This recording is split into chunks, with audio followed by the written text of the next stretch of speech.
Hola, bienvenidos hoy a esta nueva clase donde vamos a continuar aprendiendo un poco más de Haskell. Y con este episodio ya cerramos la parte teórica de Haskell, todo el principio para entender de qué se trata, qué es la programación funcional. Hasta ahora vimos cómo instalar los distintos intérpretes, estuvimos viendo algo aproximado sobre qué era la programación funcional, estuvimos viendo la introducción al curso, el cual explicaba en lo que nos íbamos a enfocar. Y hoy finalmente vamos a hablar de algunas de las características que tiene Haskell. ¿Y cuáles son estas características? Se preguntarán. Bueno, algunas son todas estas. No creo que sea una lista exhaustiva, puede que se me haya escapado alguna, pero creo que con esta tenemos las características más interesantes. Y otra ventaja del PDF, pueden hacer clic y saltar al slide correspondiente. Pero bueno, ¿qué características tiene Haskell? Tenemos programas concisos, sistemas de tipo poderosos, tenemos listas por comprensión, funciones recursivas, funciones de orden superior, efectos monádicos, evaluación perezosa o lazy también se la conoce, y razonamiento sobre los programas. Vamos a ver cada uno de estos puntos y lo que nos aporta a nosotros a la hora de trabajar. Comencemos con programas concisos.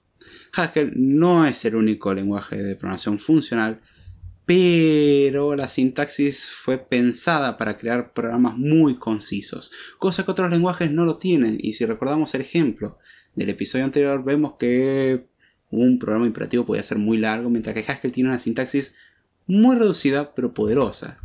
Y de hecho, una de las características de Haskell es que tiene muy pocas palabras clave. Si llega a 30 palabras clave, creo que ya nos fuimos muy lejos. Creo que con 30 estábamos. No son muchas palabras clave, sinceramente, así que no se preocupen mucho. Y también, utilizando la indentación como forma de estructurar código, nos ahorramos el problema de las llaves. E incorporamos un nuevo problema. En lenguajes de programación como ser JavaScript, como ser Java, como ser C, la característica principal es utilizar llaves para englobar un bloque de código. Bueno, en el caso de Haskell es más bien como Python, es mediante la indentación, con lo cual si indentan mal en Haskell, el programa se va a comportar diferente y muy probablemente no funcione o haga cosas muy raras. Es normal eso. Generalmente el intérprete, antes de que suceda eso, da una advertencia diciendo esto creo que está mal indentado, no tiene sentido lo que escribiste. Pero es bueno tener cuidado con esto. A los que recién empiezan en programación puede que no sepan lo que es la indentación. Y es básicamente el espaciado que hay entre el principio de la línea y el primer carácter visible. En este caso una letra va a ser, o un número, lo que sea. Pero la cuestión es que es muy importante ser estructurado en esto. La indentación en Haskell indica una jerarquía y en otros lenguajes de programación los compiladores lo omiten, ya que se basa en otras cosas como ser paréntesis, llaves o corchetes. En el caso de Haskell, los paréntesis, llaves y corchetes se usan para otras cosas. Así que indenten bien o su programa no va a funcionar directamente. Esto fuerza, entre unas cosas que dije, a mejorar la calidad del código, ya que hacer un código indentado no solamente sirve para que Haskell funcione, sino hace que el código sea más legible, lo cual la verdad se agradece bastante. Así que aprovechen eso y hagan un código legible y apropiense de esa característica para aplicarlo en otros lenguajes de programación. Entonces cuando escriben código la verdad es mucho más claro. Lamentablemente veo la costumbre cuando a alguien le enseñan con una IDE, por ejemplo en el caso de Java con NetBeans o Eclipse o IntelliJ IDEA, a no intentar, se acostumbran a no intentar. Y la verdad que para el que está empezando puede parecer bien, bueno, sí, lo hago rápido, ¿qué le importa esto? Pero para alguien que lleva tiempo es algo doloroso leer eso. Así que le recomiendo sinceramente, indente, por favor, por el amor de Dios, hágalo. Si no, le digo que puede recibir algún golpe de alguien en el futuro cuando lea su código. Y puede que ese alguien sea usted mismo, incluso. Es muy peculiar esa característica. Pero bueno, volvemos al tema del curso. Bien, ¿qué otra característica tiene Haskell? Bueno, tiene un sistema de tipos muy poderoso. Los lenguajes de programación normalmente incluyen alguna forma de comprobar tipos.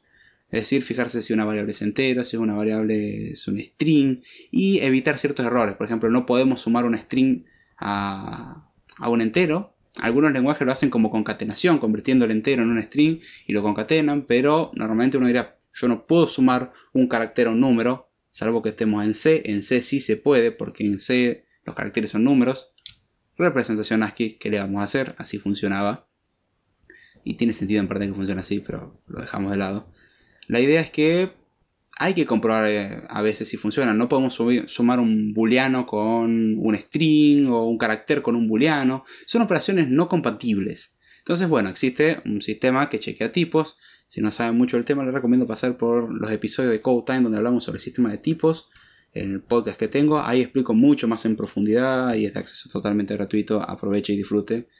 En el canal de YouTube y en iVoox está disponible el podcast de Code Time. Ahora bien, ¿qué es lo que nos ofrece Haskell a diferencia de otros lenguajes de programación? Bueno, un sistema de tipos mucho más poderoso. En este caso, lo que sí necesita un poco de información del usuario para saber interpretar y detectar incompatibilidades en el código. Haskell es bastante poderoso en este aspecto y puede deducir, la verdad que bastante bien, los tipos de las funciones y de las variables, pero cuanta más información le damos, más ayudamos al intérprete, le ahorramos más tiempo porque no tiene que calcularlo, y la verdad que garantizamos un mejor funcionamiento. Si le explicitamos de que, bueno, esto es una función que toma un entero y devuelve un string, haga lo que haga dentro, no me importa, pero toma un entero, devuelve un string, y luego el string o el valor resultante de llamar a esta función lo queremos concatenar con otro string, sabemos que esa operación es válida, porque sabemos que el resultado de llamar a esa función es un string, y un string lo podemos concatenar con otro string. Ahora, si es una función que toma un string y devuelve un entero, y lo queremos concatenar con un string, nos va a dar un error porque va a decir no podés concatenar o la operación suma no está definida para un entero y un string. Bueno, en ese caso Haskell lo deduce muy bien, tiene una muy buena inferencia de tipo, pero hay veces que necesita de que el usuario se lo diga. Cuanta más información le demos, la verdad, muchísimo mejor. Se suele poner esto más que nada en la declaración de función y nada más. En el resto de los casos es muy raro poner el tipo, aunque para dar ciertas limitaciones o aplicar ciertos constraints va a ser necesario, pero es muy raro, ya les digo. En general uno lo pone en el tipo de la función y he notado que mucha gente se queja, creo que muy mal acostumbrado a otros lenguajes de programación, sobre todo JavaScript o Python, que incentivan a no poner el tipo en nada. De hecho, en JavaScript vos no sabés el tipo que tienen las cosas y de hecho se pueden convertir de un tipo a otro sin que vos te des cuenta. Lo mismo que ocurre en Python. En Python una variable es un entero, después puede ser un string y después lo podés convertir en un double y no sabés en qué momento pasó qué cosa. Una función, dependiendo qué valor le pases como argumento, puede volver a veces un string, a veces una tupla, a veces una lista. Y mira, pero si yo le paso un número 1, ¿por qué me devuelve un string? Si le paso un número 2, ¿por qué me devuelve una lista? Y si le paso un número 3, ¿por qué me devuelve una tupla? ¿Por qué pasa todo esto? Bueno, ese es uno de los problemas graves que tienen Python y JavaScript, que no es que no tengan sistema de tipos, sino que están bastante escondidos. Y de hecho a JavaScript lo mejoraron con TypeScript y a Python hay módulos para comprobar tipos, pero esto es algo que viene de regalito en Haskell, que uno no tiene que hacer absolutamente nada para que esto ya empiece a funcionar. Ahora bien, Haskell también incluye módulos de inferencia de tipo, eso lo remarco. O sea, incluye la capacidad de deducir el tipo en base a la información. Se fija lo que toma la función y ve lo que hace y bueno, dice, bueno, esta función por lo que va a ejecutar va a devolver sí o sí un string. Entonces, sin que uno le diga el tipo, ya sabe que va a ser un string.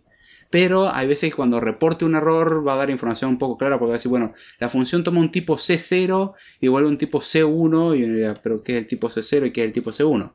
No lo sabemos. Ahora, si le ponemos que la función toma un entero y devuelve un char, bueno, dice, bueno, la función toma un entero y vos le estás pasando un string. Esto es un error. Entonces, le damos más información y los errores que se nos reportan son mucho más claros. Ahora bien, ¿cuándo se realizan todos estos chequeos? Antes de siquiera ejecutar el programa. No es como en Python o en JavaScript que, bueno, lo comprobamos en tiempo de ejecución, en runtime, y vos vas corriendo el programa 24 horas y de golpe explota. ¿Vos pensabas que el programa estaba bien? No, en un momento entró una condición en particular, ¡pum!, explotó el programa en tiempo de ejecución. En Haskell ese tipo de errores directamente no existen. Es imposible producir ese tipo de errores sin esforzarse. Sin esforzarse no podemos porque el hecho es que Haskell, antes de que siquiera ejecutar una línea, comprueba todos los tipos. Luego de haberse fijado que bueno, todos los tipos tienen sentido y todo coincide y garantizamos que no vamos a tener errores de tipo, recién ahí comienza a ejecutar. Lo cual nos ayuda muchísimo, nos ahorra un montón de trabajo de encontrar los errores antes de tiempo. Eso está muy muy bueno. Gracias a esto justamente evitamos muchos problemas de incompatibilidad, resultados no deseados como que devuelve valores que no esperábamos.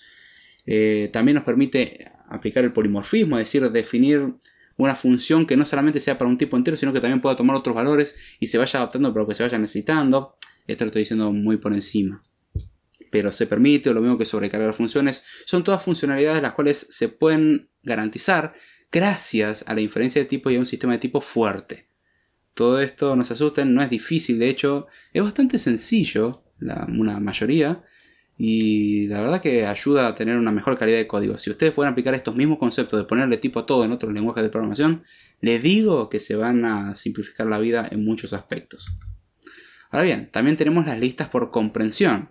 No solamente listas por extensión, decir, bueno, tiene una lista con un 1, un 7, un 10 y un 24, sino que también una de las características que tiene Haskell es poder crear listas, dados los datos, por ejemplo, decir de qué valor hasta qué valor tiene, o incluso dar condiciones. Bueno, yo quiero una lista de todos los pares del 1 al 100, y en vez de hacer una función la cual vaya iterando, o en vez de hacer una función la cual sea recursiva y vaya generando una lista, lo generamos con una sola línea de código gracias a que Haskell tiene esta capacidad. Y de hecho, una de las formas más comunes que hay en Haskell para estructurar y para manipular datos es justamente usando listas. Las listas en Haskell se usan como si no hubiese un mañana. De hecho, uno de los conceptos básicos de Haskell son las listas. Tenemos tipos básicos como entero, string, y luego saltamos a listas y todo lo hacemos con eso más o menos. Podemos definir nuestros propios tipos, obviamente, tenemos records y similares, pero en general las listas son nuestra salvación. De hecho, porque una de las características que vamos a ver es que Haskell no tiene bucles. Y las listas son una muy buena estructura para representar una secuencia de ejecución. Así que vamos a ver eso. No creo que vamos a hacer una lista con funciones, aunque se puede. Justamente para complementar la notación que tiene Haskell, existe una forma bastante concisa de definir las listas por comprensión, que es como vimos en el episodio anterior. Ahora bien, una de las características que incentiva Haskell es justamente el uso de funciones recursivas. Y esto es importante porque la mayoría de los lenguajes lo que hacen es definir bucles para aplicar una repetición de pasos, por ejemplo. Esto se ve mucho en la mayoría de los lenguajes imperativos. Bueno, Haskell no tiene bucles. En Haskell, el mecanismo básico de los bucles se logra mediante el uso de funciones recursivas. ¿Qué son las funciones recursivas? Funciones que se llaman a sí mismas. Esto puede ser mutuamente recursivo, es decir, tener una función A que llama a una función B y la función B llama a una función A, o la función A llama a la función A otra vez pero con un valor diferente. Vamos a ver ejemplos de eso. De hecho, cuando vemos el ejemplo de listas por comprensión, cuando lo estudiemos, vamos a ver una forma de hacerlo recursivo y otra forma de hacerlo directamente con la sintaxis que ya existe. Pero bueno, esta es una de las posibilidades que tenemos en Haskell, de definir funciones recursivas, y de hecho es lo que vamos a hacer en gran medida. A diferencia de otros lenguajes de programación como ser Python, el cual no está pensado para ser recursivo. No es que no se pueda, de hecho se puede, pero penaliza mucho en uso de recursos, y en la mayoría de los lenguajes penalizan mucho en uso de recursos. En Haskell tratan de hacerlo lo más eficiente posible. Ahora bien, para simplificar las definiciones es posible utilizar un concepto llamado pattern matching. El pattern matching justamente es el encontrar patrones, o el matchar o encajar patrones. Es difícil de traducir esa expresión. Y consiste básicamente en eso, en tener funciones que en vez de darle un valor y después hacer 20 ifs adentro de la función, definimos 20 veces la función con una ejecución diferente para cada caso posible. Entonces definimos justamente un pattern matching, que bueno, si es de este tipo el argumento, que haga esto, si es de este tipo el argumento, que haga lo otro. También tenemos el uso de guardas. Son ambas formas de hacer análisis por casos. Vamos a verlo más adelante. El pattern matching, le digo la verdad, es muy cómodo. Puede parecer que escribir la función varias veces, debido a que se hace una para cada caso posible, es algo imposible o algo muy pesado. No, de hecho es muy sencillo y le da muchísima claridad porque sabemos cuándo va a ejecutarse qué cosa. Queda muy claro, cosas que en otros lenguajes serían como un if dentro de un if dentro de un if, o un if con muchas variantes, o un case, y en este caso no es necesario. Es increíble eso. Ahora bien, otra característica, y esta puede que cueste un poco asimilarla, es que Haskell es un lenguaje funcional de orden superior. ¿Qué quiere decir esto? Las funciones pueden tomar libremente funciones como argumento y producir funciones como resultado. Podríamos tener tranquilamente una función que toma una función y devuelve una función. Y uno diría, ¿para qué me sirve esto? Tiene bastante utilidad. De hecho, la currificación y la uncurry sería descurrificación, podemos decirlo así. Tiene esa característica de ser funciones que toman funciones y devuelven funciones, y convertir una función que tenía dos argumentos en una función que toma un solo argumento, o una función que tomaba un argumento a ser una función que toma dos argumentos, y así podemos ir trabajando y manipulando las funciones. Lo que uno diría que esto es muy complicado, podría ser de que definir otras funciones sea mucho más sencillo. Porque de hecho podríamos utilizar una función ya existente que es muy genérica y restringirla. Es una función que toma 3 argumentos, pero yo quiero que 2 de esos argumentos sean fijos, mientras que uno sea el que varíe. Entonces puedo convertir una función que toma 3 argumentos en una función que toma un solo argumento y le fijo los otros 2 parámetros. Entonces, mágicamente tendríamos una función en una sola línea, sin tener que hacer absolutamente nada más. O sea, en una sola línea define una función nueva y es muy fácil de ver qué es lo que hace y se recomienda igual poner un comentario arriba, eso es muy importante. Ahora bien, usar funciones de orden superior permite crear patrones de programación como la composición de funciones. Sí, como se hace en el cálculo o en el análisis matemático, depende de cómo le llamen de donde es usted, se puede aplicar justamente la composición de funciones. Existe ese concepto, cosa que en otros lenguajes de programación no existe. Generalmente es evaluar una función con un argumento y pasarle ese resultado a otra función. Que al fin y al cabo es lo que va a pasar acá, no es que va a variar eso, no es que no vaya a pasar eso. Pero sintácticamente hablando podemos decir, bueno, esta función se compone con esta, que se compone con esta, que se compone con esta, y define una nueva función de la composición de estas dos. Y ya está. Y listo. Podemos hacer una función la cual se quede con los números pares y los multiplique por 2 en una lista. Y lo hacemos con una sola línea, aplicando una filter y una map. Ya está. Eso es todo lo necesario. No es mucho más. Y vemos que nos permite aplicar todos estos conceptos muy interesantes. Y mira, ¿de dónde está la función que toma función? O la composición. Bueno, componemos el resultado de la filter con la map. Y a su vez la map es una función que toma funciones. Así que tenemos todo lo que estábamos buscando acá. Ahora bien, las funciones de orden superior pueden ser usadas para definir un lenguaje de dominio específico dentro de Haskell. Para justamente procesamiento de listas, parseo y programación interactiva. ¿Y qué significa esto? Un lenguaje de dominio específico. Para darles un ejemplo, pueden escribir su propio lenguaje de programación dentro de Haskell. No es algo trivial. De hecho, probablemente al final del curso vamos a ver un poco de esto. Cómo crear un parser, por ejemplo. Para expresiones aritméticas van a ver lo sencillo que es hacerlo. Manualmente uno se volvería loco y vamos a ver que en Haskell es trivial hacer parsers, es hermoso. Y podríamos crear calculadoras y cosas así muy sencillas. Prestando atención a cuestiones como asociatividad y todo eso, sin hacer absolutamente nada, viene de regalo. Son cosas que Haskell ya la da de regalo, y crear un lenguaje de programación que se ejecute dentro de Haskell, o un lenguaje de consulta dentro de Haskell, es fácil. Con lo cual no tendríamos que crear nuestro propio lenguaje de programación completo, sino que soportaríamos sobre Haskell otro lenguaje de programación. De hecho, podremos generar intérpretes de otros lenguajes, como ser JavaScript o cosas así, dentro de Haskell. Eso es posible tranquilamente. No lo recomiendo, pero como que poder se puede. Ahora bien, otra característica, y esto sí ya es bastante más avanzado, es el uso de efectos monádicos. Bueno, ¿qué significa todo esto? Ahora vamos a ver. Primero veamos que en Haskell las funciones son puras. ¿Qué significa esto? Dada una misma entrada, producen siempre la misma salida. Si a una función le pasamos 2, siempre va a dar el mismo resultado. No existen efectos laterales. No hay nada que pueda modificar ese comportamiento. Si una función toma un 2, va a devolver siempre el mismo valor que tenga que devolver. No importa ahora que sea, pero siempre va a devolver lo mismo. Y eso es algo que en otros lenguajes, debido a la existencia de variables globales o cosas así, no lo podemos garantizar. O sea, le llamamos a la función, por ejemplo, una función que borra los elementos de una lista. Bueno, la primera vez que lo ejecutemos, va a eliminar 10 elementos.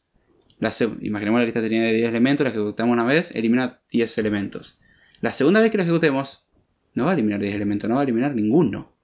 Porque ya la vaciamos. Entonces el efecto de la lista, imaginemos que cuando nosotros llamamos a esa función, nos devuelve como resultado la cantidad de elementos que tenía la lista antes de ser vaciada. Entonces le decimos, bueno, borrar lista, la primera vez nos va a dar 10, porque tiene 10 elementos. La segunda vez nos va a dar 0. Y le estamos pasando la lista. Y uno dirá, pero no es la misma lista. Desde el punto de vista de Haskell no es la misma lista, definitivamente. Desde el punto de vista de la programación imperativa, podríamos decir que es la misma lista por cuestiones de que son referencias. Entonces técnicamente es el mismo objeto. ¿Qué es lo que tenga dentro del objeto? No me tendría que importar. Y en Haskell, justamente, si nosotros le pasamos un valor, siempre vamos a tener el mismo resultado.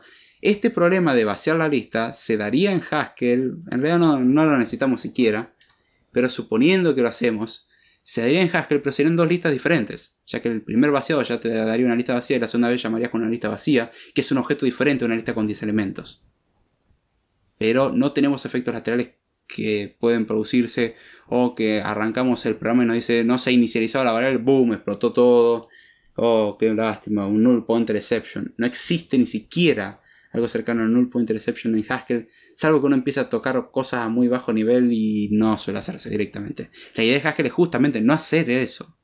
Si uno lo hace es porque está tratando de forzar cosas que no fueron para las que están pensadas, pero bueno. Ahora bien, Sin embargo, nosotros dijimos que Haskell no tenía esto. Sin embargo, algunos programas requieren tener efectos laterales, como ser, por ejemplo, leer entrada y salida. O sea, leer la entrada y salida del teclado, por ejemplo, escribir algo en teclado o imprimir algo en pantalla, son cosas que generan efectos laterales, porque la primera vez que ejecutamos una función va a imprimir algo en pantalla, la segunda vez que ejecutamos la función va a imprimir otra cosa en pantalla, pero la pantalla no va a tener el mismo resultado que ejecutar la primera vez. La primera vez va a tener una sola línea, la segunda vez va a tener dos líneas, la que estaba antes y la nueva. Entonces vemos que la función, en dos ejecuciones, con los mismos valores que le pasamos, genera un resultado diferente. Y uno diría, pero eso no es un valor de retorno.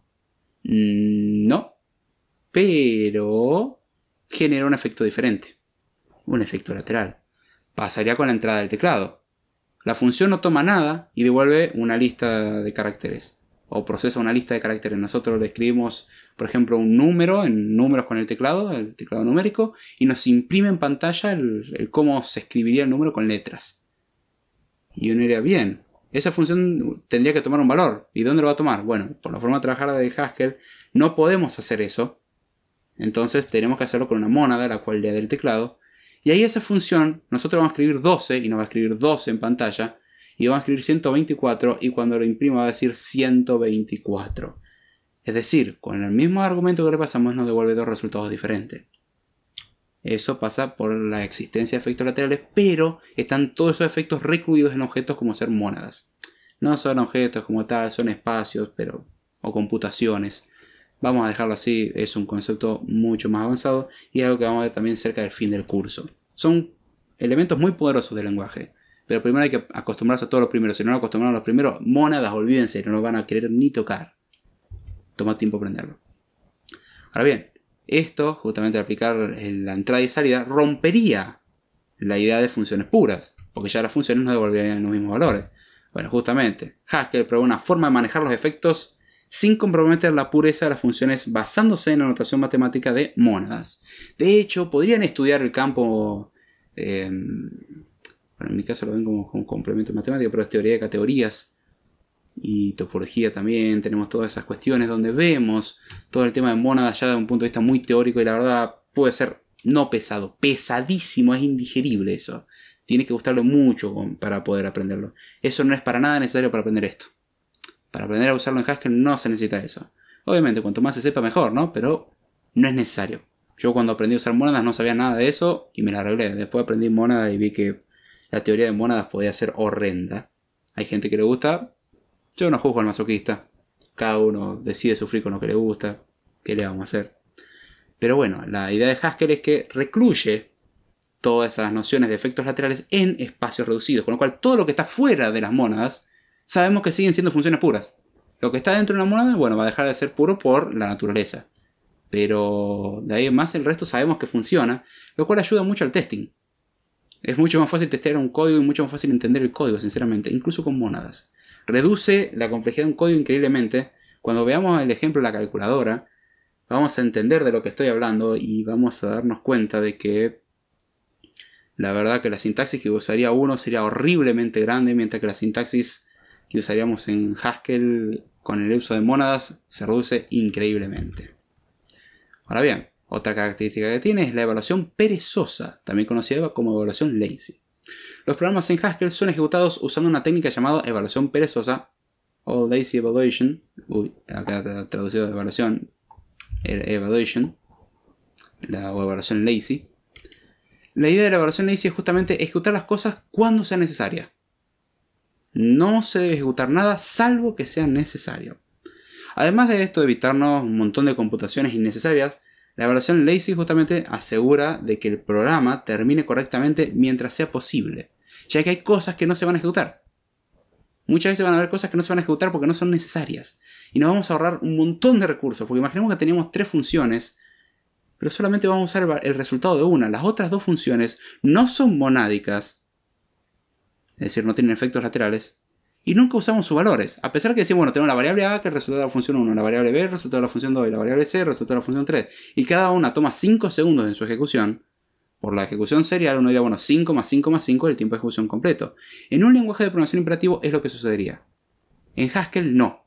Si en Haskell usamos solamente la C, a pesar de que nosotros escribimos eso, solamente se va a calcular la C. ¿Qué es lo que nos da como consecuencia de esto? Que el programa toma 5 segundos en ejecutarse en vez de 15. Estoy dando un ejemplo nada más. ¿Cómo hace eso Haskell? Con la evaluación lazy. Porque dice, bueno, está bien que vos quieras ejecutar estas dos funciones, pero nunca usás sus valores y yo sé que no son monádicas. Es decir, no van a modificar otra cosa. Dado el mismo valor van a devolver siempre lo mismo. Y ese valor que va a devolver no lo vas a usar. Las funciones de Haskell todas devuelven un valor, básicamente hablando. Y no lo vas a usar. Entonces, ¿qué hacemos? No las ejecutamos. Eso está muy bueno. Aunque el propio cálculo de lazy puede penalizar.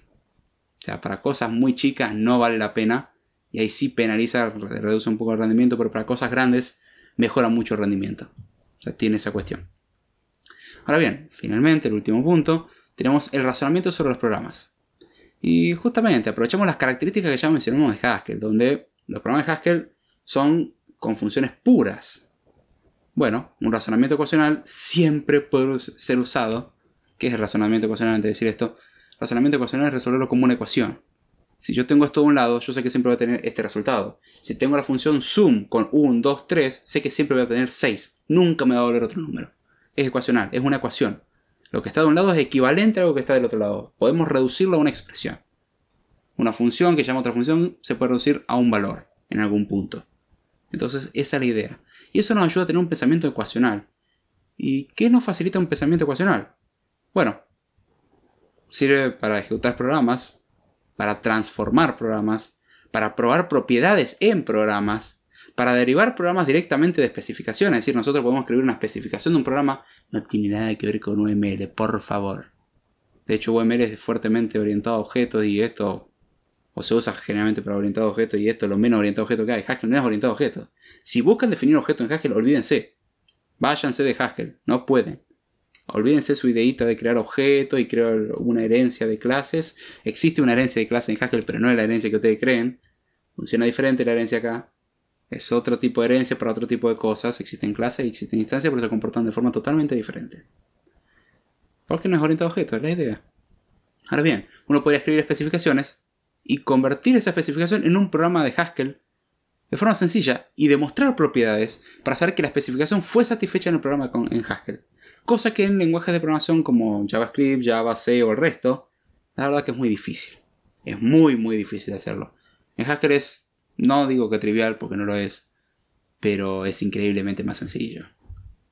Ahora bien, el razonamiento ecuacional es particularmente poderoso cuando es combinado con razonamiento inductivo para funciones que están definidas con recursión. Es decir, la recursión muchas veces se define por inducción, estructural o matemática. La inducción matemática es justamente la forma que tenemos de probar propiedades sobre un conjunto infinito de elementos. Si tenemos un conjunto finito de elementos, simplemente probamos para todos los elementos y ya está. Ahora, para un conjunto infinito de elementos, por ejemplo, para todos los naturales, por ejemplo, todos los naturales son mayores que 0, bueno, por definición funciona, pero si uno quisiera probar propiedades de ese estilo, de que para todo natural mayor que 2 no existe primo par, bueno, lo hacemos mediante inducción, por dar un ejemplo. Eso no es una forma de demostrar para cosas infinitas con dar 2 casos nomás, 2, 3 o 4 casos. Mira, pero estás probando para todos los naturales, o sea, para los siglos de los siglos, amén. ¿Sí? ¿Con cuántos casos me dijiste? Y en el mejor de los casos con 2. ¿Pero con 2 casos puedo probar para todos? Sí, esa es la inducción matemática. Y la inducción estructural es justamente la que se hace sobre estructuras de datos.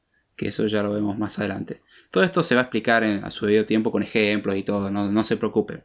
Vamos a ver todos estos conceptos que tiene Haskell justamente. Y cuando definimos cosas recursivas con pattern matching, generalmente se hace este mismo concepto de hacer las cosas inductivas. Dar un caso base y luego dar el caso recursivo, básicamente. Y bueno, ya con esto vamos cerrando el episodio de hoy. Espero que les haya gustado y lo hayan entendido. Si hay algo que no entendieron, pregunten, que con mucho gusto se les responderá. Entiendo que muchos de estos conceptos todavía no tengan sentido y se le va a dar mucho más sentido cuando se los estudie en su respectiva unidad y con sus respectivos ejemplos. Así que si aún así hay algo que no entendieron o quieren preguntar al respecto, pueden preguntarlo. Si no tienen duda, bueno, no pregunten. Así que bien, ya sé mucho más. Espero que les haya gustado. Con esto me despido y será hasta la próxima.